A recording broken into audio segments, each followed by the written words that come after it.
a special dark episode of whatever we title this show. I forgot. That's kind of an important thing to have. I don't think we came up with one. No, we didn't. I thought did something in not. my head, and then I forgot those things out of my head. So Well, I didn't think of anything, so you're already one step ahead of me. yeah, I put the effort in. Yeah. So this episode, we want to talk about relationships, and we're not just talking about dating, but that'll probably be what we want to talk about. Is gossiping on stupid bitches that I've dated. Marines known. But mostly just like family, friends, co-workers even, you know, the people in your life that you have relationships with. So what are your thoughts on, you know, your general thoughts on it? First, I want to say something extremely cynical, but I'm working on to not being cynical. But if we're, I guess, going on the whole relationships, how that affects you as an artist, I guess that's kind of where I want to start with this, because I feel like that is something very relevant, especially relevant to me right now as I've been in this whole dating like place, and also just everything that's been going on at home and everything like that, and I guess a lot of ways, for me, I don't know about you, but just my relationships definitely affect my writing. It affects my art, it affects my almost like productivity, but even sometimes affects like my own style, like my own emotions during this time. And for me, a lot of people don't know that I write, or at least they kind of like know, but they're not really like, oh, have you read anything? Have I read anything that you've written or anything like that? Like, it just doesn't seem like. It's a double life. Yeah, very much a double life for me, and part of me is kind of glad that I don't get asked, but part of me is like, well, it is kind of such a big part of my life that it seems like in a lot of ways, okay, it's like, it's kind of like the second family that I have, like across the coast, like I don a disguise, hop on a plane, go to like a different city, and I'm like, oh, hey, here's my other family, here are my kids, and stuff like that, and then you realize you have another kid at home, like other kids at home, kind of like that kind of double life. Only I can't remember what movie's done that. Like, I want to say Mrs. Doubtfire, but that's not even remotely similar, but she lives a double life in a kind of way, or at least Robin Williams does. See, I've lived kind of both ends, where I've had people at certain points in my life that were very, I'm not going to say supportive, but interested at the very least in what I did. And then I've had phases where people just have no interest at all. And it's because there's a lot of strengths and weaknesses to both. I try not to let my personal life affect my writing too much. I am me. So of course that's going to bleed into some extent. But I try to be very conscious. I try not to put too much of other people's business into my writing. I think that's kind of a violation of privacy. And I've probably overstepped that unintentionally 100,000 times. But I try to be responsible about that kind of thing. And so in a way, one thing about having people who read your work that are also in your personal life, they never give you the benefit of being an author, so to speak. It's, you know, if you're me, you're Todd writing about Todd stuff. So, for instance, if you write something and it's a thematic thing, I don't know, let's say the father of the household represents the current American president, but then your dad reads it and he's going to be like, so this is how you feel about your father? Yeah. And I hate that, because to me it cheapens my work. It actually is very insulting to me in many ways, because it's basically somebody's way of saying, I mean, they don't mean to do this, they're meaning well, I think, but they're hurt, because, like, you know, it's almost like reading a diary. It's a degree or two removed, but to them it isn't, from that I've seen, and I get why that's sensitive for them. But for me, it's always like, you know, I worked on this for like years, and all these like thematic implications and all these character things, and like you're just saying that I have no imagination. Yeah. That I'm just writing literal things that I've seen directly, and I don't love that. I'm not saying that being a journalist or nonfiction is not creative, because it very much so is, but that would be a very uncreative way of me writing my fictional books. And so that's a downside for sure. An upside is that when you have somebody kind of removed from your writing who's not in your life, you know, I've had relationships where they just didn't read my book, and it's very hurtful. It's interesting because, like, I don't totally care, and I can live the double life, or at least I used to feel that way. But then I was with a girl for years who just stopped, and she would read other books, and it started to get to a thing where you got jealous. It was like a cheating thing almost, where you're like, oh, you don't have time for me, but you got another time for Dean Koontz, really? You got another 600 pages of Dean Koontz, but you can't do 100 Todd. Yeah. And so it's hard not to feel that way or unappreciated if you have someone who's not supportive, especially when you care so much about, say, you put hundreds of hours, thousands of hours into something, and they do that. It's hard not to feel betrayed or neglected. Yeah, and in my experience with like dating and being a writer, I've mostly had people who just did not give a shit whatsoever of what I've done, like anything I was working on, like, and in some ways I was like, okay. I mean, there was a lot of other things in the relationship that were kind of like, I'm like, okay, but with that, it was just such a big part of my life, and I'm like, I really just wanted someone to share in that excitement with me. But also, it got to the point where I was putting so much of my own writing and my own work on hold. Like, I don't know how much of this is just like a my personality thing, but whenever I'm with someone, I usually like fully commit to them. I guess if that's a bad thing, I don't know. But like, and I sort of did it at my own writing expense. I'm like, well, I'm not like in any way like blaming, you know, my ex-boyfriends for this, but I just didn't prioritize it because I said, okay, this person doesn't care, so why should I?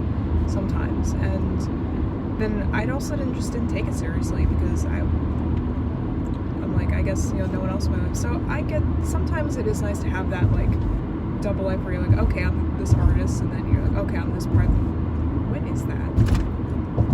Okay. But, I don't know. I was looking at the phone. It's funny. It's like totally black now. Yeah.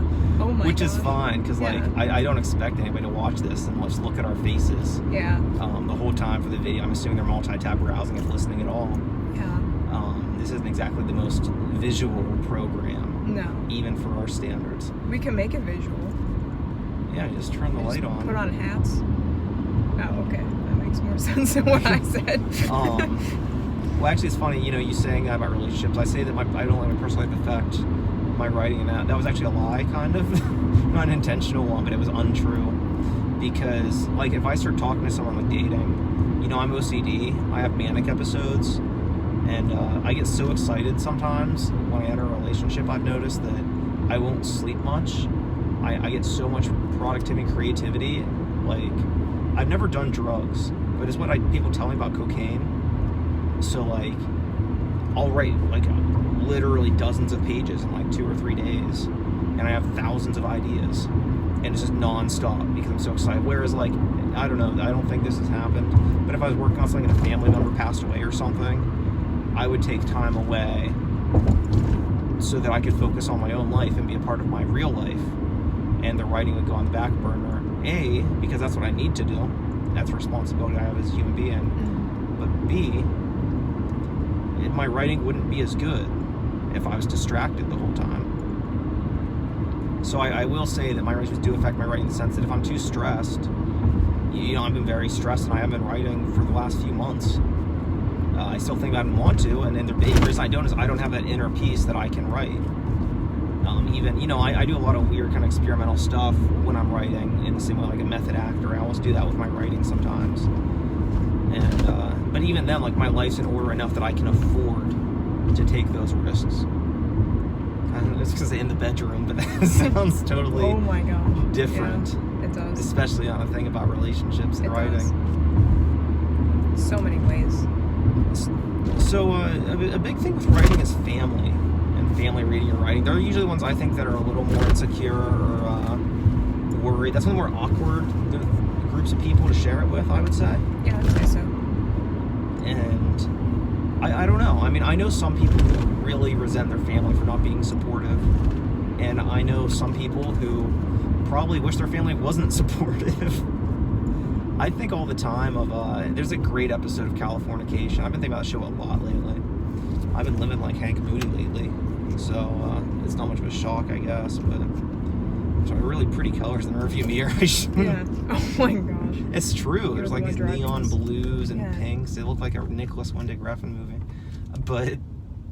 But it's a California Sun. I believe it's episode 6 of the first season.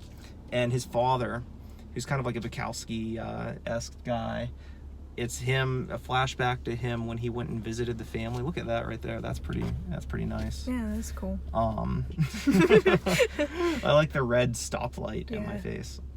But he comes and visits California, and Hank and his family like a year before, maybe 2 years before, and then it's the day he died and Hank's reaction that day. And the flashback at the end, he gets this letter from his father. I think it's in his will or something, I don't know. Or no, he wrote a letter to him before and Hank never read it. And he's reading it with Karen, and it's saying like, you know, I told you I never read your books, they were too wordy for me, but it wasn't true. I just didn't know what to say about them. I enjoyed them, but all the father characters were so harsh, and I was worried that might reflect me. And you know, this hardened, the whole show is basically a dismantling of that kind of masculinity stuff of sleeping with many girls and being a hard ass and not having emotions, and that just like destroying people's lives. And it's this character's way of representing that for the Bukowski types, I guess, or the drunken father types. And I think about that all the time. That's not a huge point on how I feel in this, but it's definitely a good example of that in media, of that theme being explored that you don't see too often. And I feel like I've seen Californication by just hearing you, like living through you, seeing the show. I've seen it 3 times. The first 4 seasons of the show are like my favorite show. They're like really far up there. Like people used to get irritated because they never shut the fuck up about it in college. It was the first show I fell in love with. It was the show that got me into television. But let's see here. So with you, you know, I almost said something that would sound really harsh, and like it was just a bad like poor word choice that would have like changed the whole context of the question. So like, let's say like you start talking to somebody romantically. Mm-hmm. How long would it take you to say, talk about your writing openly? You know what I mean? Yeah. Before you get comfortable, is that a thing for you? Is that a goal post to clear or a hurdle? It kind of is, just because it's something that I really don't talk too much about, because it's Yeah, I don't know what the heck these bozos are doing. I don't either. It's so weird. Oh well. It's not, you're not in that big a rush to go to the Hampton. Sorry. There's a party at the Hampton ending soon apparently, and these people have to get there. They have to cut across like 2 lanes to get there. Anyway, sorry. It's not something I really even talk about that much, and I don't know if this is just like an insecurity thing or something like that, but it just seems like a lot. I haven't really dated the most like literary people. There's only probably one person recently that I've like talked to. Actually, I had an interaction on a dating app recently with a girl on the writing community. Yeah. How'd that go? She tried out my fucking career. Oh, right. Sorry, I had to do that one. No, you set me up too well. I did. I brought that on myself. But yeah, until recently, it's just not something I really spend a lot of time talking about, because I know a lot of people, they're not very literary. They don't really understand it. I don't know if they would, because I'm so used to just relationships, just kind of, that part of me just gets hidden, that part of me just doesn't really get paid attention to, because I'm like, how am I going to convey this? How are they going to understand, I guess, the themes I'm trying to go for? Like, are they just going to read it and say, oh, it's good, and then, you know, be like, whatever, and, like, I just can tell that they don't have the same enthusiasm sometimes, so I kind of get hesitant when I'm like, I don't want to bore them at the same time, even though I did date a guy who all he literally talked about was League of Legends, and I feel like I could play and strategize that game better than most people who play it, just because I heard about it so much. Well, you know, that's a good point too. Not the League of Legends, that was a stupid point. No, I'm kidding. But the more important point to me is you saying like they don't share that enthusiasm. That's how I felt in that. They had things called dead bedroom relationships, and this was like a dead conversation relationship. Just always on the phone, ignoring me, talking to other dudes that she was also fucking around with apparently. And I talked about my writing during this time, and while she was texting this other dude, and like it would get to the point where like that's what I care about more than anything. Like you could like insult me and all this stuff, and I could kind of take it better than I could with some things about my writing. I care more about that than my own health, I always say. And what I used to do is I started talking about it, and she'd be looking at her phone, and I just stopped mid-word. So I'd say like, you know, the important thing about this character and how to properly challenge him and put him into the ultimate tip. And nothing. No acknowledgement, just silence for like 3 minutes. Oh, goodness. If not longer. And that's a very, very isolating, lonely thing. You feel, or I felt, worthless. And just, you know, my writing, I've lost a lot of enthusiasm for writing because this person was kind of strangling that of me in a weird way. Even though I told myself I don't need that support from someone I'm with romantically, I can kind of like, this is just another part of my life. Like, you know, my dad used to make old train sets. It was a big passion of his back in the day, probably when I was younger. Yeah. Definitely when I was younger, because it's not now that I'm older. And I highly doubt that, like, I could be wrong, but I doubt that he walked my mother through his little train set and she was like commenting on the civilians that he put in his town, or the kind of tree as opposed to another kind of tree, you know? Maybe that could have happened, I don't know, but I don't picture it. And in the same way, I can see a hobby just being a hobby. You don't need to share everything with your significant other or all your friends or all your family. You can have a private part of your life that your writing is. Many people do. With that said, for me, it's not a part of what I do. It's like everything in life's going to that. Ascent is too much for me. I'm like a fanatical religious extremist, but that's how I feel my writing. And then people are just gonna take that like clip and then just play it over and over again. Yeah. that's a really clever joke. Like, it took me a second for it to click, but like them taking that clip and saying something like, you know, people who are like extremist religious nuts, that's me. I wouldn't even be mad. I would laugh so hard if they put a Vic Berger on that shit.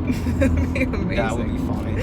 Yeah. That's so funny because I do that every video I make almost, especially back when I was doing my own YouTube 6 days a week. I was a program title, and I always used to say like a horrible joke, and I'd be like, if you want to use this against me, you know, start the clip here, end it here, because this is the worst thing I'll say this episode.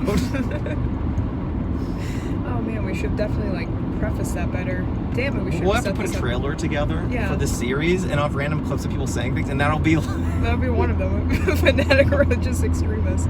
I'm sure I said like 8 worst things this episode. Yeah. But the joke's always the thing with that in that kind of context, to go off on a tangent. When I say a horrible joke, it's funny because it's clearly wrong. You know, I think sometimes people, and I get like, if somebody doesn't like kind of joke, I respect that. I'm not one of those guys. Yeah. I try not to offend people because I think jokes should make someone happy and should encourage communication. And I'm actually going to add to the last episode that we filmed. This will be episode 2 as opposed to episode 1, so go back to episode 1 if you want its own success. And I really think important to me with the success of Long Shot Books, and it's just time to this episode, is communication. That was an issue for me when I was in Renaissance Man. I wasn't mature enough to have mature conversations about serious issues yet. I didn't have the energy or the patience for it. I didn't have the communicative tools in order to do that successfully. And similar, I think joking is a form of communication. So if somebody doesn't like the way you're communicating, it's not successful. That doesn't mean everybody has to like everything you do. With like, if you're a stand-up comedian, somebody don't like your set, and other people like it, that doesn't mean that you're a failure. But when you're like, if I'm hanging out with you and I say a joke, and you're like, hey, I'm not really comfortable with that. You know, I wouldn't be like, fuck you. You know? I don't like you being a pussy. You know, I don't want to be that kind of person. Once if you read my book and you're like, hey, this character, you know, like when he drank and drive, and this is where I'm really transitioning. See, I always just tell my transitions, I would be a horrible musical artist because like if we had like an interlude or something, there'd be like a track, interlude, another track. I'd be like, there'd be like a spoken word of me. It's funny, I actually might be in a band. I'm in talks. Yeah, it's called Slut Shame actually. It's Ian. Oh my I know nothing about it, but he wants me to contribute, and I think it's fascinating. I'd like to. Yeah. I'm gonna have to talk to him. I mean, I know he's like a total like feminist dude and stuff. Like, I'm sure the name Slut Shame's ironic, but I still want to see what's up. Feel it out before I commit myself on paper to slut shaming. But so like if that becomes a thing and there's a transition track, an interlude, you're gonna hear me like, this is the interlude. This is my transition into track 3. I have to give myself credit when I do anything, because I need that praise because people don't support my work. No, the transition with the joke thing and the communication and the jokes being that's the bad person doing it. You know, I write a lot about characters who are very, very imperfect. You know, when I created the character of Wesley Thompson, as he was known young adult, there's many iterations of Wesley Thompson at this point. Christ, he's been, I think, 6 or 7 books now. I mean, like, he's gone through a lot. I think we've seen him age about 10 years now. But in young adult, particularly more so than others, except for like the Confessions books, when like it was so his prerogative. He said stuff and it's clearly a lie, and you catch him in your lies if you paid attention to the work, or like he says that it's clearly fucked up, but he's excusing it. And and like you're supposed to have catch him in those traps, but then it was much more direct in Young Adulterer, where it's like, this is the dude's life, you know, he's saying stuff, he's not totally honest, but yet you're getting a little bit of the bigger picture. And a really important thing for me was that he drank and drive. And at this point in time, I was like 6 months sober. I never really drank at all, but I drank when David Bowie died, like 4 days a week or whatever. I'd have like a nightcap because I was really stressed at that point in my time and kind of just confused and disillusioned because everybody I looked up to was dying. And I stopped when I moved in with a friend and a girl that I was seeing because I didn't want to be that way. I wanted to be more stable or whatever. I just felt like that was something I would improve upon. And I never drank and drove. I never would. So it was really hard for me to write a character who did those things. Or a character who cheated on his girlfriend straight up. That's the central plot of it, is he drinks too much and he cheated on his girlfriend and he has to deal with these consequences as a guy who up until this point has never dealt with consequences directly or never accepted it. So he has his child on the way and that's a direct consequence of his actions and he has to confront that mentally. So I had to set him up in those ways, but it's so hard to write someone who has different ethics than you. Especially when that's your protagonist. If it's a villain and he kills a puppy, I don't think somebody's gonna say, like, they're gonna be like, oh dude, why'd you kill the puppy? That like sucked. I felt bad. I cried for days, whatever. Interesting people read my books. Oh dude, why'd you do that? Yeah. But sorry, I'm watching traffic a little bit right now. There's a little bit going on. But there is. When you're doing this, the protagonist and he's a flawed person, as the protagonist should be. Those snaps, get over. Yeah. So people are more likely to judge you, especially people you know. And that's worrisome for me because I'm showing this is why this is wrong. This character made a mistake. I'm not celebrating these kind of things. I'm showing why they're bad through demonstration. Now, with that said, so let's say I start dating a girl. Yeah, that was a joke. But let's say I start talking to someone romantically, or even a friend or a coworker. I've had coworkers read my books. They're very supportive and nice about it, actually, which I appreciate. Oh my gosh, I've read your books. Yeah, you have to. We have a business together. This is true. You're contractually obligated. That's in your contract, remember? Yeah, you have to read my books. Yeah, don't be an asshole and read Todd's books. Yeah, that's everybody's contract. But yeah, if I start talking to somebody and they're like, yeah, I read your book and it's about this womanizing, like, misogynist alcoholic who drinks and drives and stuff, you know, like, it's vulnerable. You feel like you're going to get judged for it as though you did those things. There's not that degree of separation with somebody in your real life like there would be if you picked up a book by, J.K. Rowling or something. You don't get that benefit of authorship. And that stresses me out more than anything when it comes down to writing and people I know reading it. Yeah, I would say that'd probably be the number one thing that stresses me out too, especially like, you know, with my family and stuff like that, and like even some of my friends, I always worry because, again, a lot of what I do is very experimental, a lot of it is very obscure, and I always get really, see, I don't mind strangers reading my shit, but as soon as like family, friends, and things like that, those people start reading it, I'm like, okay, now I'm starting to sweat a little because there's a risk. Yeah, there is, and there's the risk of them looking at you differently. There's risk of them asking questions because, you know, my book features a lot of difficult family dynamic and I drew a lot of it inspiration from my own family dynamic. And not saying it's like word frame by frame the exact same thing, but a lot of it was like influenced by that. No, that was a big thing I ran into, and this is a big issue with my Confessions books because. And I'm not going to cut you. I am going to cut you off, but I forgive you. But no, I'm getting to a point here that's very similar, and I'll let you continue before I forget. I have to say, with those books particularly, you know, I wrote this character who's supposed to represent the worst thing about men my age. It was just like, you know, pointing the finger, and I didn't like that. I didn't want to say like, yeah, all these guys are so shitty. They're not like me. I'm a good guy. So what I did was I named the character Todd Crawford, and that was kind of the joke. That this horrible person, the antithesis of my values, was named after me to say, I have these bad qualities myself, and I can recognize that. And that character later became Wes Thompson. Todd Crawford was a pseudonym he wrote anonymously on what do you call it? It's a frame narrative, but it's a epistolary frame narrative of the first two books in the series. You don't know his name until halfway through the third book, Young Adulterer. And people came to me about that. Like, you know, the girl I was seeing at the time, she was really hurt, and she wasn't being like mean. She was just very insecure. I thought I was writing about her because the character was seeing a girl and he took her for granted and did horrible stuff to her. And that was like not me being like, yeah, that's how I feel.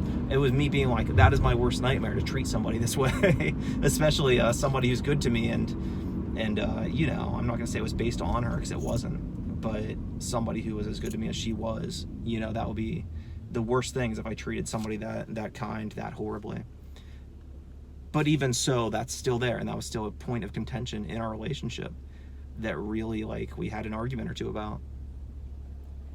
Yeah, and I was worried about, you know, my family and everything reading my work, even to that capacity, just because I don't want them to be like, oh, is this about me? Is this about us? And it's like, I mean, I'm not going to say, okay, I didn't get inspiration from this, but I mean, it's sort of the concept of the idea of everyone deals with, like in my book, it's heavily centered on, okay, people deal with grief, people deal with challenges in different ways. Like, no one in my book is particularly pegged as being a bad person, because I don't think there are, like, straight up completely black-hearted bad people.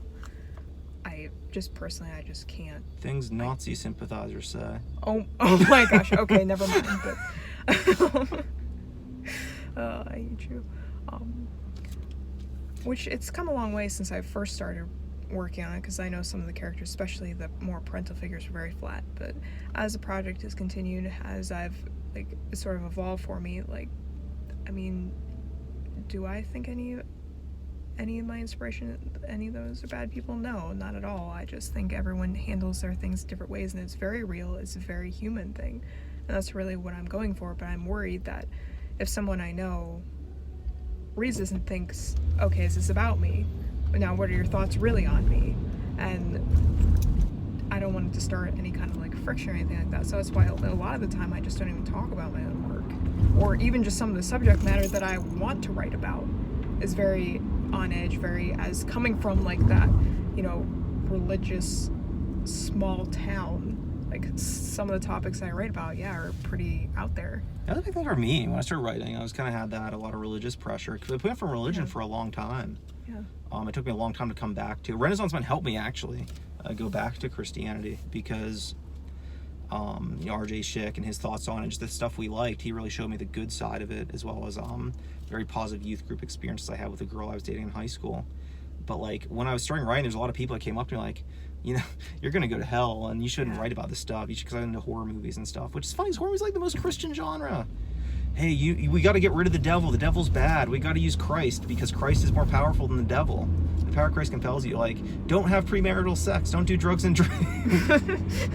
Man, what bad ethics. Oh my god. How could a church-going person, you know, appreciate those themes? Yeah. So that was a real thing for a long time that made writing very difficult for me socially, because there was ostracification. Yeah. I don't know the word exactly. I'm too stupid, but I was ostracized for it, I'll put it that way. And that didn't continue. I think I don't think people are quite that way anymore, at least as often that I've seen anecdotally. Just mispronounced the word 8 times. That's what we're gonna title this video, anecdotally. That's funny. That could be a name for the show. I love it. But that was my idea. But that's another thing too, though, is that, so with you and your family dynamic in your writing, and I feel this way too. I mean, a lot of characters I write have divorced parents. A lot of people I write have, you know, maybe, you know, they've got one sibling, because I have one sibling. Well, I don't have one. I have 2 siblings, but most of my life I had one sibling until my sister was born. So I have that dynamic, because, you know, they say that you can't invent a new face when you dream. Every face you dream about is a face you've seen before. The human mind doesn't have the capacity to do that. And similarly speaking, I think with writing, even if you're not writing about someone, you have to draw it from somewhere. Even if you're like, this is like my friend Dave, but if my friend Dave was a serial killer, that doesn't mean you think Dave's a serial killer. You want a personality type like that. He just murders people instead. Yeah, no, totally. Yeah. And that's something that I think non-queer people don't always understand, and I get that. I'm sure that is confusing. I don't know that perspective. I don't understand it, but I can empathize. similarly speaking, what you're saying about the themes and stuff, it's vulnerable. Writing's vulnerable, and you are taking, there's always a degree of separation for me, artistically.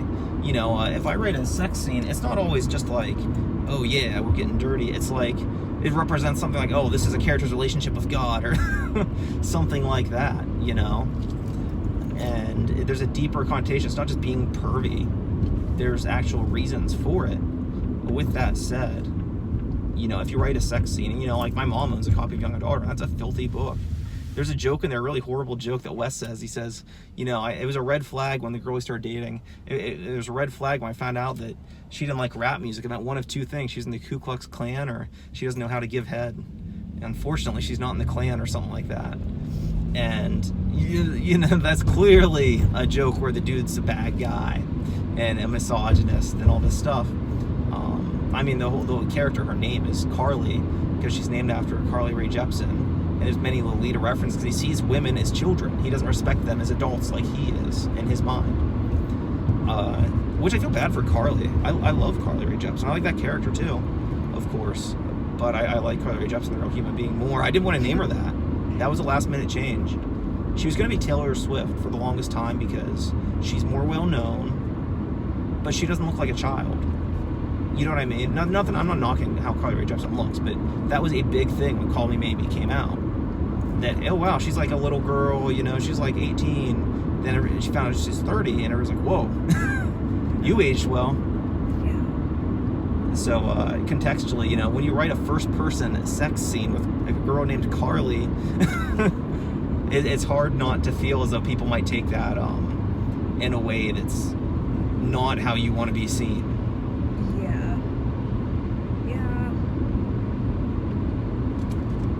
Even in my own work, like, I know, like, my religious friends are very interested. They say, oh, I want to read this, and I'm like, like, in my book, I reference a rumor about a character, and I went back and forth with this person, like, for a good hour, and I feel bad that I put that much effort into defending this, but it was a rumor about a character where they're claiming that she's got cats and, like, decapitated them with a lawnmower. Now, clearly it's something so ridiculous, and the whole thing is, like, the narrator's kind of cynical, and it's just kind of like a weird, funny, sad kind of thing, and this is just a rumor about a character, sort of, and I it's preposterous. The girl used a weed whacker. Everybody knows that. Everybody at school knows it wasn't a lawnmower. That's exactly what happened. Like, 8 people confirm this. Yeah, if you're gonna spread rumors, get it right. Yeah, damn it. But yeah, anyway, so and so sometimes, like, you have people like that who have their more sensitivities. I'm like, and sometimes I worry and I try to edit my own writing, edit my own vision, and sort of say, okay, if someone I know is going to read this with their delicate sensitivities, like, am I going to offend them? And I always end up, because I have this stupid, like, character flaw where I always take everyone else's feelings into consideration before I do anything. And sometimes even at my own expense, or just if I really want to make a good point with a line, make a good point. Come on, homie. Why did you do that? What did we do to you? What was that? Sorry, that was just not cool. That was so that was not a dude moment at all. Sorry. That was just really entertaining. I know you're very upset, but it was just very... No, I feel betrayed. Yeah. I've been riding behind him for a while, and he just does that to me. Yeah. Well, he did just try to turn into another oncoming car. He's just spilling juice on my head. That's a Bob Dylan song. Yeah.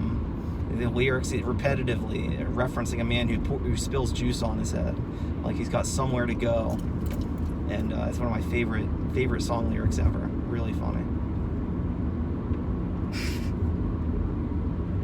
I'm so off topic right now, but yeah, and that's part of the reason why I just lived the double life for so long, because I always get worried about offending people I know or offending just people I don't know, and then sometimes I'm like, should I get like a pen name or something like that? But I'm like, at the same time, like, I should have the courage to be able to put my own name on this. Just some of the stuff I write about is just very, I don't want to say like fucked up, but it's kind of, fucked up. But again, it's like, do you want like people to say, okay, I'm writing about a character who's very, I guess, morally imbalanced, and he's kind of like this He's very unreliable, and do I want people to make those assumptions about me as a person based on these views that I have? This guy, because in some ways, I want to say he is kind of, I don't say like sexist. He's just an idiot. Like, I don't even know how to best describe it. He's just some idiot. You're just saying sexists aren't idiots? Oh my gosh, I stop.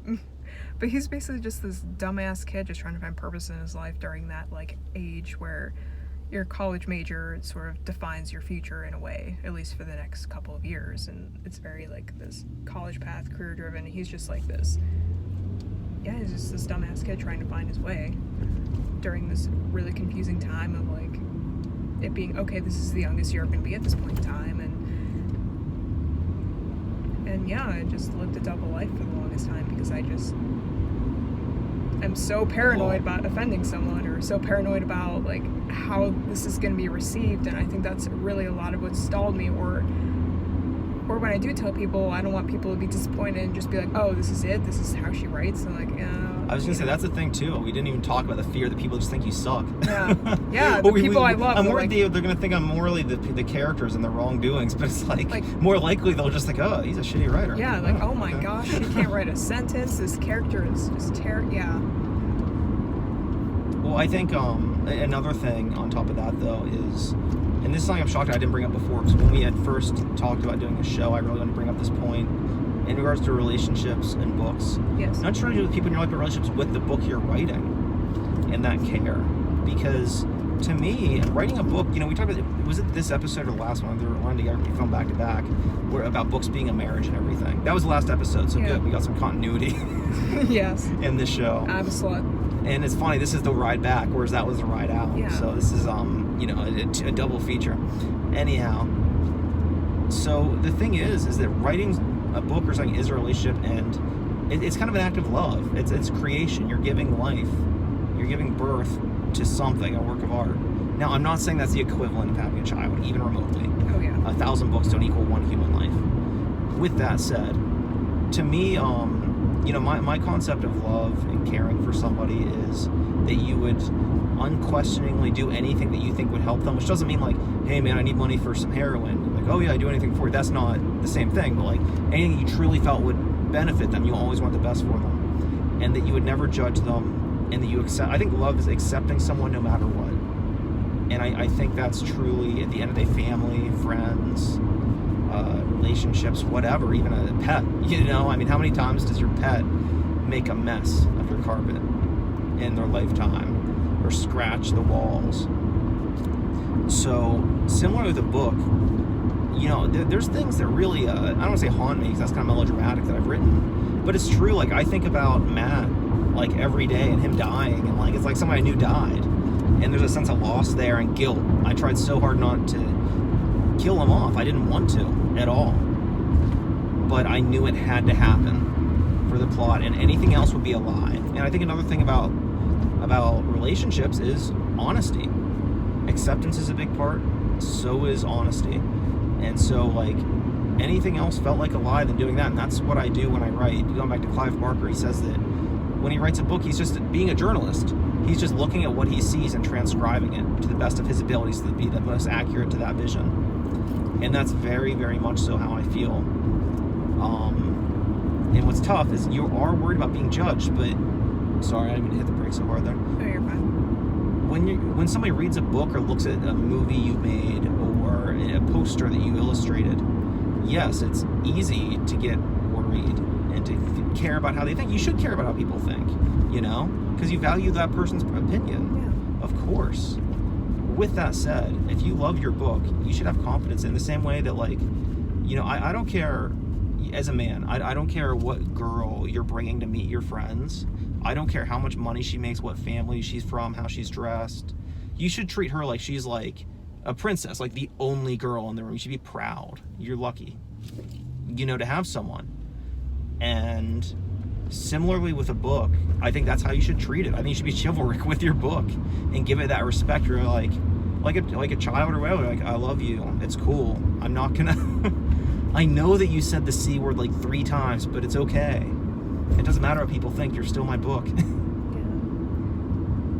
And even, I know books in some ways like being your children. I know you've touched upon this in Conditional Love a bit, but just sort of your book being able to stand on its own to defend itself among the scrutiny of other people. And that's something I also worry about too when I write, like even just when people I know, or sometimes even people I don't know, or still like very well, but their opinions I still really respect and care about.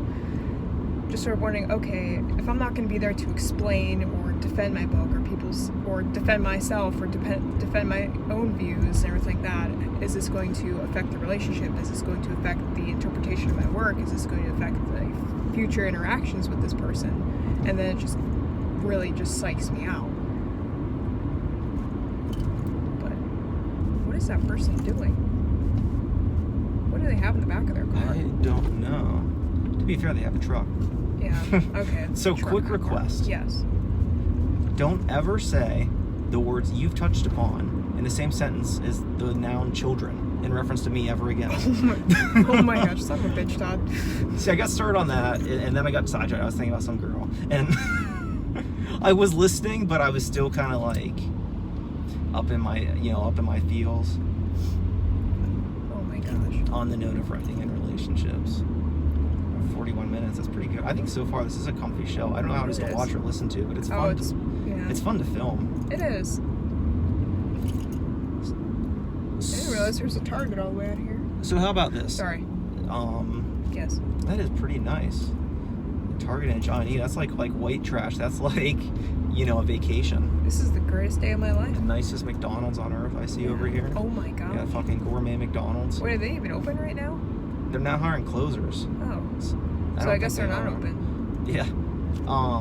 Would you date somebody or in a relationship with someone who had no interest in your writing? It was just up front, just like, you know what, I don't read. I mean, the past 4 relationships I've been in have all been that way. Yeah, but the past 4 relationships you've been in, like, if you had a gun to my head, I wouldn't enter them. Yeah. Because they're with a dude. Oh my gosh, yeah. No. But,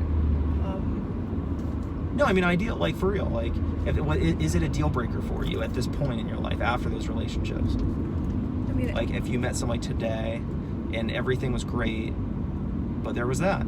See, I wouldn't say it's a deal breaker for me, even through all of that. But I would be more firm with boundaries, because in the past, I've had men who were not interested in my writing whatsoever, and it was a point where I just didn't even value it, because I'm like, oh, okay. Because in some ways I was looking, I don't want to say validation in that way, and incorrectly so, but again, like, you don't always have to share the same interests as your significant other. So this person could not read at all, have no interest in writing or anything like that, and I'd be okay with that, but I just would want them to understand that, okay, if I want to take some time to write, or if I want to work on this thing, or if I want to go to this event or something like that, like, you don't have to come with me, but you have to respect the fact that I want to do this. Or, you don't have to be interested, you don't have to care, you don't have to be, and, this is part of my life that we don't have to share together, but you still have to be okay with me pursuing this. That's a very adult perspective to have. I like that a lot. That's very much how I feel. I don't care if they read my work so much. Like, I don't know, it's tough. Like, relationships, I'm at a point in my life where I'm like my thoughts on love and all that, I'm like, if I'm with someone, I want to support them in everything. I don't want to be A+ as a boyfriend. I want to be A++, Yeah. I really want to challenge myself and never be stagnant. I've been there in relationships before, and I really regret that. So, like, on that level, I almost expect that in return to some extent. Clearly I've got very high standards for how I'm treated, but in that way, I would want somebody to have that interest, but I care more about talking about my books than them reading it. If they never read a book I wrote, but they listen to me talk about it and give me their insights, it really wouldn't matter to me then. As long as they, like, cared about what they don't have to care my books. They have to care about what my books mean to me. Yeah. Is the best way I can put it. And, so this is similar, and I asked a personal story on this one. So I'm asking you a question, but really I'm just like asking you a question that I wish I was being asked. Okay. How do you feel about people who might be in your life and you get along, but they don't like your work?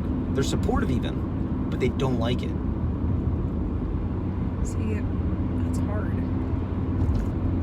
It's a really hard thing, because I don't want to say it has, like, very much bearing on the relationship. It's just one of those things where, okay, if you don't like it, I'm not going to just stop doing it because you don't approve of it. I'm just going to continue to do it, but I wouldn't share it with you, I guess. Even though I would really like to, but just because it is something I'm excited about, but I don't want to. But even then, it goes back to. Yeah, so anyhow, so what I was doing. No, I'm kidding, I'm sorry. But even just goes back to, I guess, that part of me, that docile, timid, like, you know, I was raised very much, okay, don't offend anybody, take everyone's feelings in consideration, and things like that. And that very, like, if you asked me that question, like, 6 months ago, I would have been like, okay, then I would just completely stop, and I do this, I do that. Like, I would ask them how I should do it. But now, like, 6 months later, I'm like, I don't give a fuck, and don't read it. Yeah, that's a good point. I had friends who read my work and they didn't like it back in college. And I really appreciate they read it, and I wanted to hear their opinion. I'm like, I didn't like, they were very dismissive of my intent. And they just kind of made fun of it all the time and were like shitty about it. I didn't care they didn't like it, but I didn't like that they were very condescending about not liking it. And they didn't really respect, you didn't have that respect for me. And on one level it was ball busting, and I kind of get that. That's cool. But there was also points where it was kind of like, okay guys, like let's, you know what I mean? Like I can take jokes and stuff. It gets a point where, like, I said about jokes earlier, where you're offending somebody or something, would be like, it gets to a point where you're just kind of like dismissing my entire life goal. And that's a little, even though I don't care if people like what I do and I want to hear why they don't like it, I gladly talk about it. I have had those conversations that were productive. With that said, there has to be some level of respect, because it's like, oh, well, I'm not talking about you, I'm talking about your book. I get that completely. I feel that way. Like, I totally trash some filmmakers and bands, but I don't wish ill upon them. I wouldn't want to be mean to them, even though I'm talking shit. It's like their public image, like Neil Gaiman, you know, like when I make fun of his stupid stuff, his stupid quotes, that is, or even his books, I'm making fun of Neil Gaiman, the celebrity. Not if Neil was here in the back seat, I'd be like, so you like criticism without thoughts, huh? You know. I would ask probably jokingly, but I wouldn't just be berating the guy or anything, of course, because that's a human being with feelings that I'm not going to say, like, oh, he's my friend, I care about Neil's feelings, but hypothetically, if he was just a bro, I wouldn't do that to him. Yeah. So when people are that way, that's really hard to take, I think. Yeah. That's a level of disrespect. Yeah, and I think in a lot of ways, at least I know for me, even just like in a general work context, writing context, you know, I put myself into everything that I do. It has somehow just a piece of me in everything. And I think when people do that, people put so much of themselves, spend so much of their time. It's truly like a labor of love, like, not to be cliche or anything like that. And someone just disapproves of it, you just take it personally. It just becomes like, okay, they're not disapproving of my book. It just feels like they're disapproving of me. And then it just gets to be this, like, I don't know, for me, I just get so anxious and like worked up about that kind of stuff. But that's very true, especially on our level, you know? Yeah. Like, and this is kind of going back to what I was saying earlier about people at readings, where if I see somebody who's just struggling to get through their set, I'm not seeing a performer there. I'm not like, oh man, you betrayed me. I'm spending my time and you're flubbing it. Yeah. I'm like, oh my God, dude, I'm so sorry. I know you're having a hard time and I feel for you and I respect you for getting through. Yeah. You know, I always try to see the human beneath the surface. Yeah, like you want them to be successful. Like, I don't imagine very many people who go to readings or go to places and they say, oh, I want this person to totally fuck up, you know? Like, I don't imagine, like, unless you're truly just a shitty person, most people want to see you succeed. I don't know if I believe that anymore. Really? Oh, I used to. Guess. I don't know. It's tough, and you know, maybe I've had just too much trauma in the last year with my personal life, but the thing everyone wants to do is to see when they go see a show. Generally, yes, I think so. But at this point in my life, with other performers and experiences we've had, I'm still very supportive of a lot of people in Pittsburgh and in general, authors. I've had a lot of great experiences, but at this point, there's a lot that I thought were great that were fake. And it kind of hit me like there are people in the audience who want to see you fail because they're insecure themselves. I mean, they're small people, so to speak. And it's not that they're not as good. It's not that they're bad people. It's that they're intimidated in some way. And I don't know. I think there are people that do want to tear you down. At this point in my life, I understand, like, my existence pisses people off. There's people who would be, you know, probably not upset that I died. And that changes how you look at it. You know what I mean? Like, when you have people coming at you, when you have people who are like, you know, hey dude, I know you're gonna get married, but like, I'm trying to fuck your girlfriend. You know, after having someone like that in my life, I'm like, you know what? No, there are people who want me to fail. There are people who want to hurt me. There's bad people. Or I mean, I don't like the concept of bad people, like you said. I think everybody has good in them, to some human extent. I try not to be dismissive in that way, but there are people who are out to get you so that they can get something themselves, I guess. They want you to fail so they could steal your success. I do believe that, unfortunately, and I wish that I didn't have to. Or maybe I shouldn't say have to, because that makes me a victim. I wish that I could talk myself out of believing it. I think perhaps maybe I'm just too naive or anything like that, or just childish in a way, but I always try to see, I guess, the best. And it's hard. Like, even with a lot of things that have happened to me, I'm like, okay, I can get punched in the face however many times and still get up and be like, okay, I could fall down like 7 flights of stairs, brush myself off, and be like, all right. Be like, even if someone pushed me, I'd be like, oh, I'm sorry, you know. And real quick, I just want to say this is an official Long Shot book recommendation on how to threaten someone without getting in legal trouble. Oh my god. Is you put in the context of a boxing ring, and then you can say whatever you want. It's like WWE, like the pre-fight conferences or whatever they have. You know, you can be like, Marine, you're a dead bitch. I'm coming for you. I'm gonna taste Crowley blood tonight. I'm gonna hold your head in my fucking hands. You're dead in the ring if you agree to enter with me, if the ref allows it. And you can say whatever crazy shit you want. It's amazing.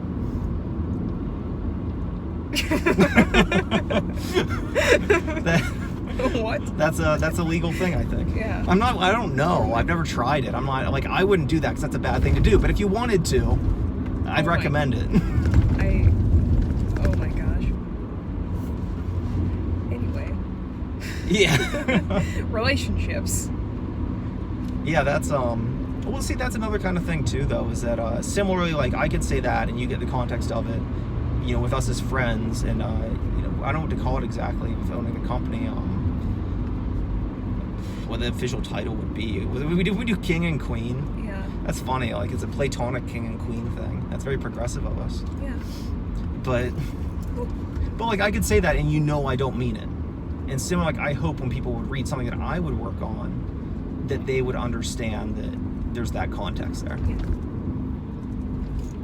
So. Oh, sorry. So, yeah. No. I was just gonna say, now I'm thinking about this in relation more so to the company, and I guess the people in your life respond to that.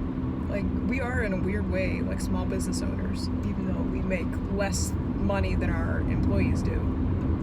Or our one employee actually legally is not our employee, but yeah, I was gonna say we don't even have an employee. Yeah, we don't even have. That's not like a business cover up there. Like, oh god, we admitted it. It's like we literally. No, we I don't wish have- we did. I wish the dude was still around. Yeah. He miss that guy. chose not to hang out. Yeah. He just had too much going on in life. It was not like a negative thing. I love that guy. Yeah. I miss that guy. But, or I should say, our one volunteer, not necessarily an employee, but the one person who read the contract and said that he would do it. Well, that's another relationship in a way. Like I said, with coworkers, but like company people, you know, it's strange to have that dynamic, and then we're also doing our own creative pursuits on the side of this. And it's interesting with us. You know, we interview authors. We talk to people about their books. And we have to approach it a certain way. I try to treat every interview like I'm interviewing Stephen King. Like the #1 author in the world, whoever that might be today. I try to treat that author like, and do a little bit of research and really put that effort in as though I was interviewing someone prestigious. Yeah. Despite being a very lazy person. So like, I'd be a very lazy person interviewing Stephen King. I wouldn't be like New York Times or something professional. But I try to put that in there, and I try to respect their work.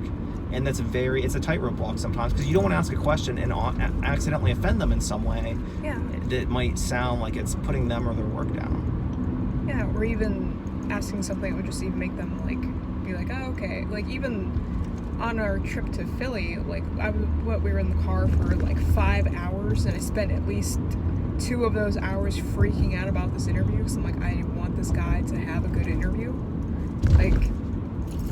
And sort of treat them with that Stephen King? Yeah, Stephen King level of professionalism, like doing research on this guy, making sure I'm not asking him the same questions twice, or doing thorough research into everything I even do, like to the point where I overthink it. But yeah, well, that's the thing with us as a company too, to kind of like weirdly tie that in, is that I really try to treat every person that we work with, every contract we send, I'm like, how can we bend over backwards for this person? How can we make their writing dreams come true, so to speak?